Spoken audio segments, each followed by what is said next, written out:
Yes. When we hear the word exercise during cancer treatment, it can feel impossible, almost like a non-reachable expectation. Fatigue, pain, nausea, stress, they make even the simplest of tasks challenging. We're off to a great start today. Welcome to Tea Talk. My name is Danny Cade. I got that part right. So, movement is not an optional luxury. It's a critical component of recovery. Our body is designed to move, and even gentle, consistent activity can improve circulation, maintain muscle mass, reduce fatigue, and support mental well-being. The key is to reframe what movement means, as it's not a performance metric or workout challenge. It's a necessary tool for healing. The first step is understanding why movement matters during cancer and its treatment. While chemotherapy and radiation is targeting the tumor, it also affects healthy tissue. Those treatments can reduce our muscle mass, weaken bones, deplete our nutrients, and it all contributes to fatigue. Lack of activity compounds these effects, leading to deconditioning, reduced mobility, and a greater risk of complications. Gentle, consistent movement helps counteract these side effects. Movement also improves circulation and lymphatic flow, which is needed for delivering oxygen and nutrients to our tissues, as well as removing cellular waste. Even short walks or light stretching sessions will stimulate circulation, support tissue repair, and reduce the risk of swelling or fluid retention. Excuse me, I'm really struggling with my voice today. The mental benefits are equally profound. Fatigue and stress create a cycle of inactivity and isolation. Movement, even for just 5 or 10 minutes, releases endorphins, which are natural mood lifters, and improves mental clarity. It reinforces a sense of control and achievement, both of which are critical when much of our life feels like it's dictated by treatment schedules, tests, and side effects during this time.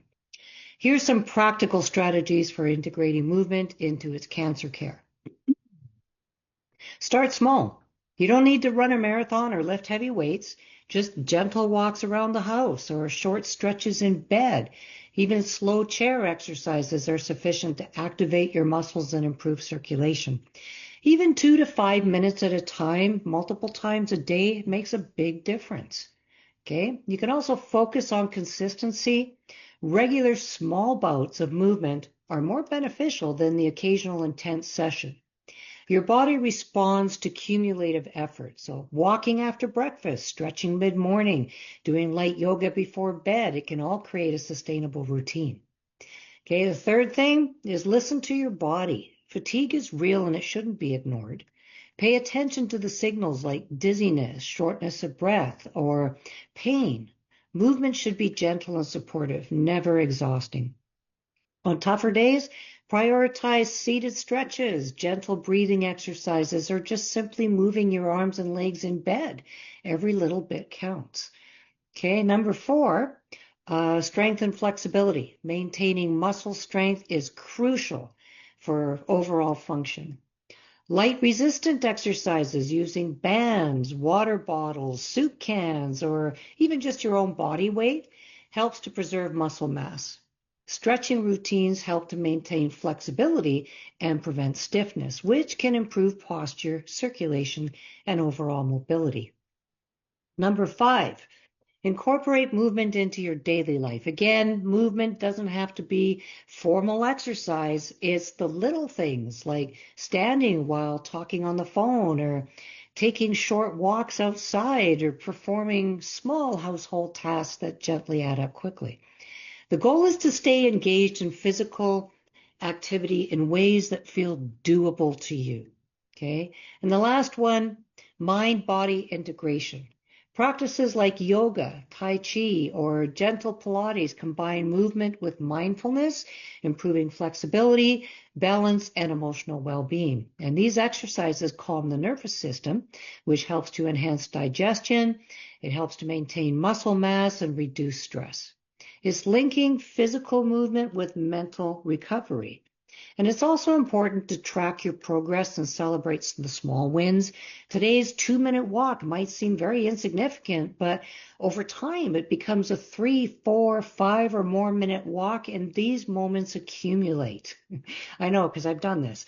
Okay, they improve stamina, they boost confidence, and reinforce the idea that we're actively participating in our own recovery. So movement is both physical and symbolic. Every step is a step toward reclaiming control of our body. Movement can also support other aspects of recovery. It stimulates appetite, which is critical for maintaining nutrition. It reduces bloating and improves digestion, helping our body to absorb nutrients more efficiently. And it supports sleep, which enhances tissue repair and reduces fatigue. In other words, movement magnifies the benefits of nutrition, hydration, and emotional support.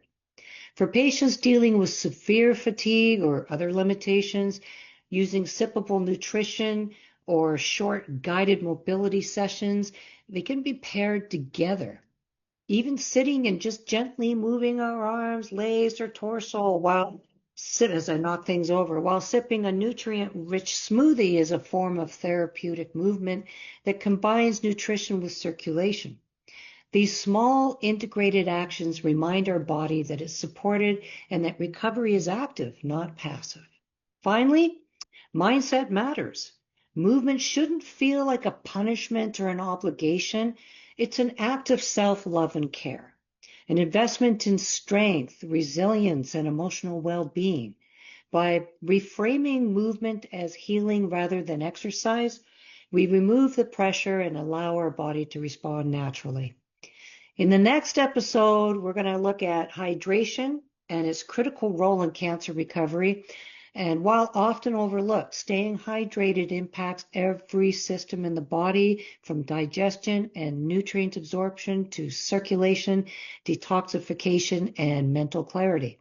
Proper hydration paired with movement and nutrition creates a powerful foundation for healing. And remember, your body is capable of remarkable recovery. Even small, gentle movements done consistently improve our strength, energy, and sense of control. Every stretch, walk, or simple mobility exercise is a statement that we are an active participant in our own healing journey. And that's a powerful position to hold during treatment. One of the things that I specialize in is helping cancer patients get quality nutrition when food isn't working for them anymore. 10 years ago, I learned the hard way that there's limited help for us when our appetite goes south. So I've made it my personal mission to help those who are slowly starving away into a state of cachexia with a free guide of how I not only stopped early cachexia, here we go, but I reversed it. Drop starving or DM me and I'll gladly get you a copy of that to you. And join me tomorrow for my weekly wellness show. It's all about staying healthy, hydrated, and energized as the seasons change without breaking the bank or your routine. We're going to cover my go-to sinus support must-haves, affordable, powerful supplements for under $21, hydration routine that your skin's going to thank you for, and a big reminder about our Vitality for Life show that's going on live tomorrow night. Thanks, everyone. That's all I've got, and I will catch you tomorrow. I hope you're all doing well and enjoying the last of the season here before it gets cold. Take care, everyone. Bye for now.